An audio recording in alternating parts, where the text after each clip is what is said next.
Welcome back to my series on patching the generative Polykrell.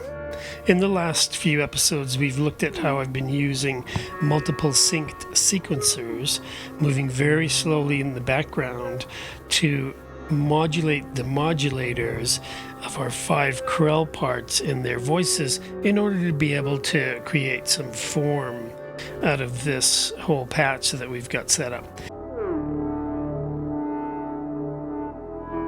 So here is the Doepfer A142 voltage controlled gate, and if you remember from several videos back, I'm simply using it to control when the bass voice grabs its next pitch.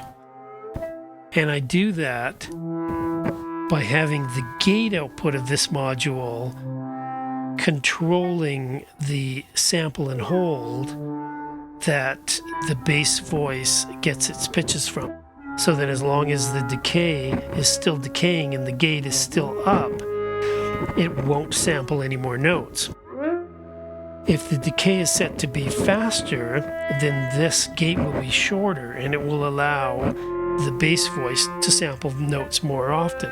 So then what I've done is I've used the output from the clay sequencer side B to also control this, and I've spent a considerable amount of time tuning it so that when the patch is running very slowly and the output from the Pittsburgh sequencer is very low in voltage, the Krells will run very slowly and this decay will be much longer because it's voltage controlled by an inverted voltage from the clay sequencer, and that's what's coming in here. And so I spent a lot of time tuning the relationship between those. Now every once in a while we might hear our patch go quiet, and that's simply because one of the or two of the sequencers are turning off the bass and the melody at the same time. The patch is still running. We still have the telharmonics running.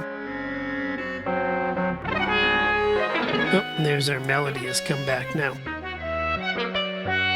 So now it's running a little bit faster, so that incoming negative voltage has allowed this decay to run faster, so now we're grabbing notes more often. And this is a time-consuming, tricky endeavor trying to get this behavior to be the way I want in terms of grabbing new notes.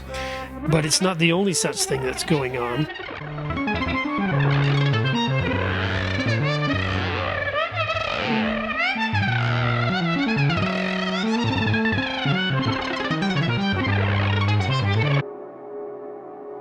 So now we're back here looking at our old friend, the Doepfer A155, and channel B on the bottom, its output sequence control voltage is what controls the counterpart voice. And so I've got the counterpart and the melody running, and we may get a chance to hear them.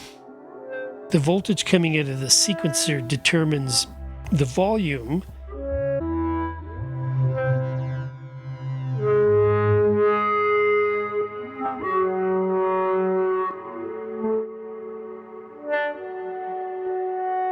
But another voltage, which is coming from the mutamix that we looked at in a previous episode, which gets its voltage from the A152, which is up here, from its gate output.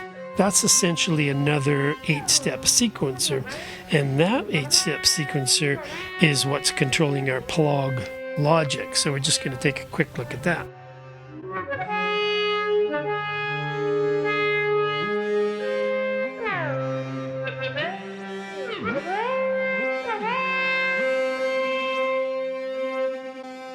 So here's our plug logic, and I've got CV coming into it, and then I'm using the mutamix, just like an 8-step sequencer, to choose what logic type is going to be used for that counterpart voice.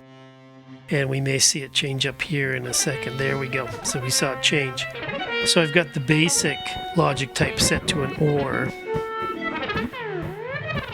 And then as the sequence changes, it'll call up some other things, some NORs, NANs, all kinds of different things. And that's one of the beauties of this type of module.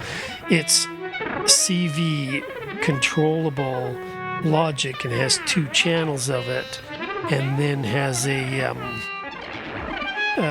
latched divider here, and it also has a built-in clock function. So there, we saw it move again. So when those logic types change, it changes the way that the counterpart voice grabs melodies from the same melody stream that the melody voice grabs from. Now at this rate, we're running pretty fast, so we're really not going to be able to tell what it's doing. But when it slows down, we might be able to. There we go. So now it's at its top logic type. So essentially what it's going to do is it's either going to grab voltages at the same time or grab voltages at alternative times from what the melody is doing. And so it'll do some really interesting interplay kinds of things, and I wanted to be able to have some control over it. And there we go, it's switched back again.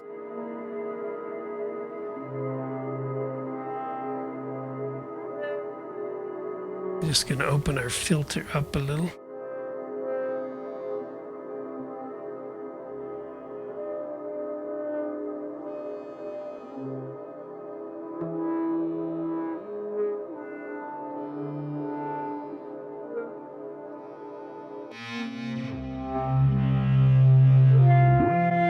There, now we'll hear it.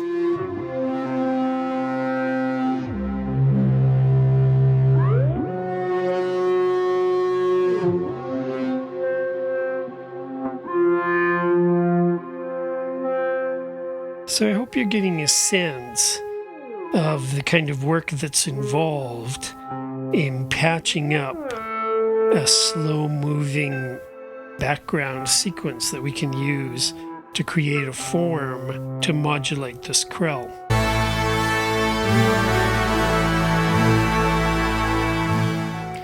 Once we get the whole thing set up and running, we've really created a little self-generating musical engine that can do all kinds of different things for us. Different scales, different tempos, different relationships between the voices, and of course, that's without even getting into the timbres. And then by adjusting the master clock, then we've got control over how long it takes until it even begins to become anything like repetitive.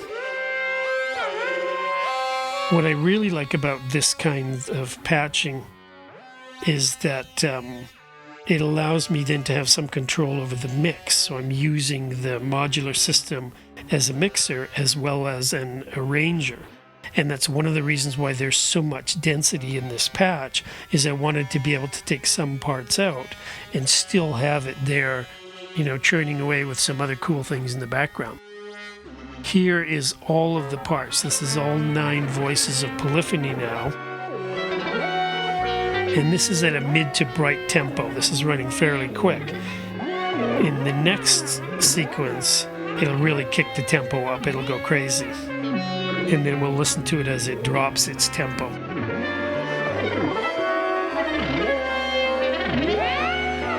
Well, I hope you've enjoyed this deep dive into patching the polyphonic Polykrell. Please like and subscribe to my videos. Please consider joining my Patreon to help me make more videos, and we'll see you next time.